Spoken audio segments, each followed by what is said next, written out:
እኛስ የሰቀልናቸው መሰንቆዎች የሉም? በጣም በኃጢአት ሲበዛ እኮ መሰንቆ ተሰቅላል። የጸሎት መጽሐፋችሁን አላስቀመጣችሁ? ከዚህ በኋላ አልጸልይበትም ብላችሁ በፊት ጸልየን መጽሐፉ አልበቃ ብሎን ባለ 53ቱ ባለ 88ቱ ከዛ አርጋኖን ከዛ ድርሳነ ሚካኤል ደግመን ሰባት አቡነ ዘበሰማያት ካላልን ጸሎት መጸለይ ማንችል የሚመስለን ሰዎች አሁን ለደቂቃ አባታችን ሆይ ለማለት አቅማተን ከባቢሎን ወንዞች አጠገብ ተቀምጠን ማለት ነው። በኃጢአት ውስጥ ሆነን እንዚራት ይነሰቀልና አለ መሰንቆቻችንን ሰቀልን። ብዙ እኮ ስራ ያቆሙ የጸሎት መጽሐፎች አሉ። ታጥፎ የተቀመጠ ነጠላ የለም ድሮ የምታስቀድስበት የነበረ። አሁን የባቢሎን ወንዝ አጠገብ ሆነ አሁንማ እንዴት ብዬ ነው የሚሄደው ቅዳሴ? አሁን በዚህ በረከሰ ሰውነቴ በዚህ ህይወቴ እግዚአብሔር ፊት ልቆም እንደ ድሮ ላገለግል ብለህ የምትሰቅለው መሰንቋል። መሰንቆ ሌላ እኛ ራሱ እኮ መሰንቆ ነን። በነገራችን አባ ጊዮርጊስ አንድ በጣም የሚደንቅ ጸሎት አለው በእውነት እኔ አማርኛ ጸሎት ሆኖ ብትሰሙት እንዴት ደስ ይላል። ምን ትረባሁ ለመሰንቆ ጥሩ ለእማልቦ ዘይሰነቆ ይላል። መሰንቆ የሚመታው ከሌለ ምን ይጠቅማል ተሰቅሎ ይላል። ሊጠቅም ይችላል፣ ድምጽ ሊያወጣ ይችላል። ወምን ተይደምጽ ንቃውን ዚራ ዘስቁል የተሰቀለን ዚራ የተሰቀለ መሰንቆ ተሰቅሎ ምን ይሰራል? በነቀል ቃለ ስብሐት ሁኪዮ ለአርጋኖነ ህሊናየ የህሊናዬን የሐሳቤን መሰንቆ በምስጋና መምቻ በመንፈስ መምቻ ነይና ምቹ ይላታል እመቤታችን። ከመእኩን እንዚራሁ ለበኩርኪ ለበኩር ልጅሽ ለክርስቶስ መሰንቆ እንደሆን ይላል። ሁላችንም ያደርጋል እና የተሰቀሉ መሰንቆች ማለት ትናንት የሚዘምር ሰው እኮ ዛሬ መዘመር ያስጠላው። ከባቢሎን ወንዝ ስንት ድምጽ የነበራቸው ሰዎች እኮ መዘመር አቅቷቸው ተወው። ድምጹ አለ ጸጋው አለ ግን አቅሙ የለም። በባቢሎን ወንዞች አጠገብ ስትሆን ያስጠላል።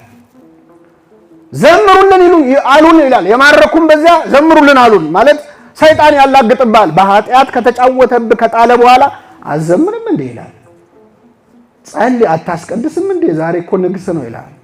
ስብርብርን አውጥቶ እኮ ሰዎችም አያስቀምጡን እንዴ አንተ ድሮ መዘምራን አልነበርክ እንዴ እስቲ ዘምርልን ይሏል። መጠጥ ቤት ውስጥ ዛሬ በዓል አይደል እስቲ እንዴት ነው የሚሸበሸበው በል እስኪ ይሏል።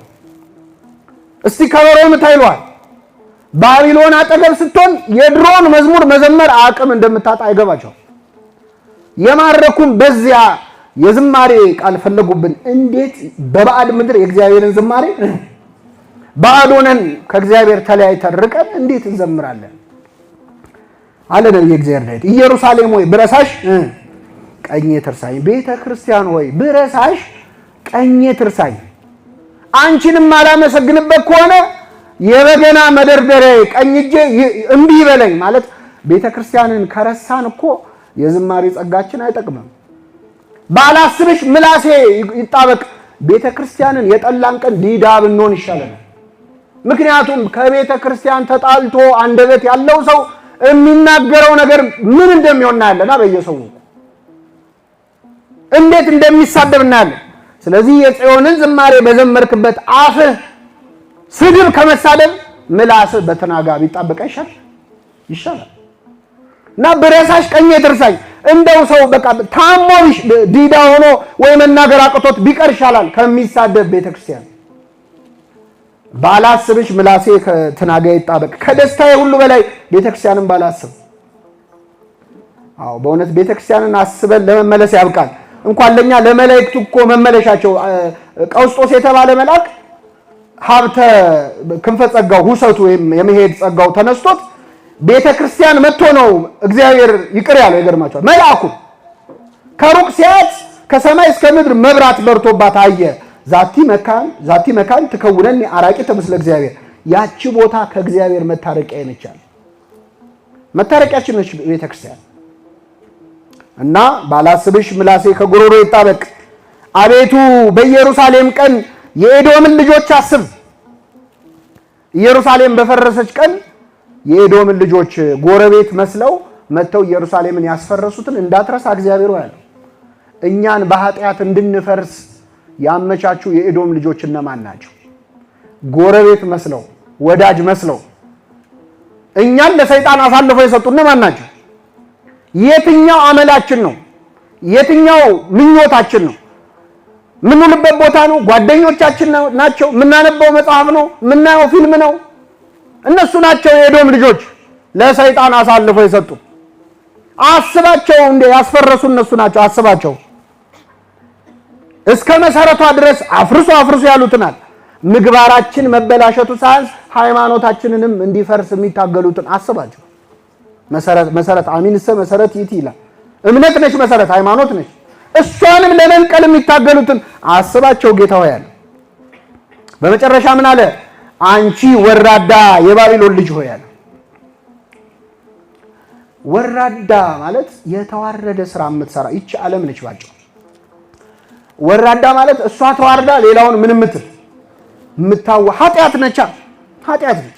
ኃጢአት እሱ ተዋርዶ የረከሰው ነው አንተን ያረክሳል። ስንት የከበሩ ሰዎችን እኮ ኃጢአት አዋርዳለች። ወግታ የጣለቻቸው ብዙዎች ናቸው ይላል። እና ምን አለ? አንቺ ወራዳ የባቢሎን ልጅ ሆይ ኃጢአት ሆይ ማለት ነው። ስለተበቀልሽን የሚበቀልሽ ምን ያለ ነው? የተመሰገነ ነው ማለት እንደ ተጫወትሽብን የሚጫወትብሽ የተመሰገነ ነው። በስካር እንደተጫወትሽብን፣ በጥጋብ እንደተጫወትሽብን በጾም የሚጫወትብሽ ሰው የተመሰገነ ነው። በስርቆት እንደተጫወትሽብን በምጽዋት የሚጫወትብሽ ሰው ምን ያለ ነው? የተመሰገነ ነው። ቅዱስ ጳውሎስ መታዘዝ በተፈጸመች ጊዜ ይላል አለመታዘዝን ልንበቀል ተዘጋጅተናል። መታዘዝ ስትፈጸም ምንን ንስሐ ማለት የሰራኸውን ኃጢአት መበቀል ነው። እስቲ እስከዛሬ የሰራነው ኃጢአት አለ አይደል? እስቲ እንበቀለው። በምን ትሰርቅ እንደሆን እስቲ መጽውት በዛው እጅ በሰረክበት እጅ መጽውትበት። ታመነዝር እንደሆን ስገድበት፣ የንጽህና ህይወት ኑርበት። ትዘፍን እንደሆን ዘምርበት። ተበቀልከው ማለት ነው። በተመለስክ ጊዜ ወንድሞችን አጽና ብሎታል ጴጥሮስ። ሰው ንስሐ አንዱ እውነተኛ ንስሐ የሚባለው ሲመለስ በፊት ተጋሃስ እኩይ ወግበር ሰናየ ከክፉ ሽሽ መልካም አድርግ ይላል። በንስሐ ከክፉ ትሸሻለህ። መልካም ስትሰራ ግን የሰራውን ኃጢአት ትበቀለዋል። እስቲ እስከዛሬ የሰራነውን ክፋት እስቲ አሁን ደግሞ እንበቀለው ብሎ ማሰብ ነው ንስሐ። እንደተበቀልሽን የሚበቀልሽ የተመሰገነ ነው ይልና ሕፃናቶችሽን ይዞ በአለት ላይ የሚፈጠፍጣቸው የተመሰገነ ነው። ሕፃናቶች የተባሉት ምንድናቸው? ቅዱስ ያዕቆብ በመልእክቱ ምኞት ጸንሳ ኃጢአትን ትወልዳለች ይላል። ምኞት ምን ብላ? አሁን ኃጢአት ሲሰራ ሂደት አለው። አንድ ሰው ኃጢአትን ጸነሰ የሚባለው በሐሳቡ ብቻ ኃጢአት ሲሰራ ነው።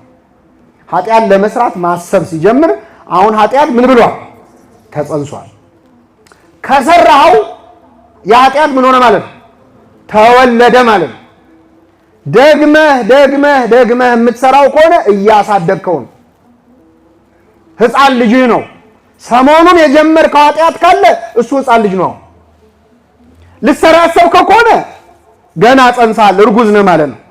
ወዮላቸው በዚያን ጊዜ ለእርጉዞችና ለሚያጠቡ ይላል አይደል? በዕለተ ምጽአት ለእርጉዞችና ለሚያጠቡ ማለት ቀጥታ ትርጉሙ እንዳለው ነው። ምስጢሩ ግን ምንድነው? ኃጢአትም በልባቸው ጸንሰው ሰርተው ወልደው ማሳደግ ለጀመሩ ሰዎች ወዮላቸው። ስለዚህ አሁን ሁላችንም አድጎ ከኛ የበለጠ ኃጢአት አለን የለም? ወልደነው አሳድገነው ያረ ከኛ አልበለጠ እኩያ። አንዳንዴ እንዴት ነው እኩያ ሆነው ማን ነው አታዩም? እናትና ልጅ ወይ አባትና ልጅ በልጅነት ነው የሚባል ታውቃላችሁ? አሁን የኛ ኃጢአት ልጅ በልጅነት ነው ላይ ነው አይደል? ብዙ ኃጢአቶቻችን ቀድመን ወልደናቸው አድገው አረ አድርሰህ የለ እንደ የሚያስብሉ ናቸው። አንዴ ንስሐ ስትገባ ግን ብን ብሎ ይጠፋል። በነገራችን ሰይጣን ሺህ ዓመት ያሳደግከውን ኃጢአት አንዴ ንስሐ ስትገባ ብን እንደሚል ስለሚያውቅ ነው ንስሐ እንዳትገባ የሚለምንህ የሚያስፈራራ።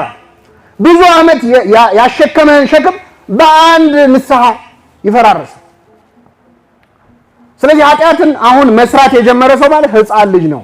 አሁን የጀመርናቸው ኃጢአቶች ካሉ ሕፃናት ኃጢአቶቻችን ናቸው። እንደተበቀልሽን የሚበቀልሽ የተመሰገነ ነው። ኃጢአት እንዳሰራሽን ንስሐ ገብቶ የሚበቀልሽ የተመሰገነ ነው። ሕፃናቶችሽን በአለት ላይ የሚፈጠፍጣቸው ማለት አሁን መስራት ያስጀመርሽንን ኃጢአቶች በአለት ላይ የሚፈጠፍጣቸው ምንድነው? አለት ካላችሁ ቅዱስ ጳውሎስን አብረን እንጠይቀው።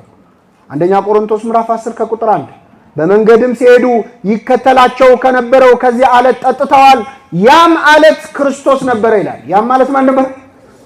ስለዚህ ንስሐ ገብቶ አለት የተባለ የክርስቶስን ሥጋና ደም የሚቀበል ሰው የተመሰገነ ነው።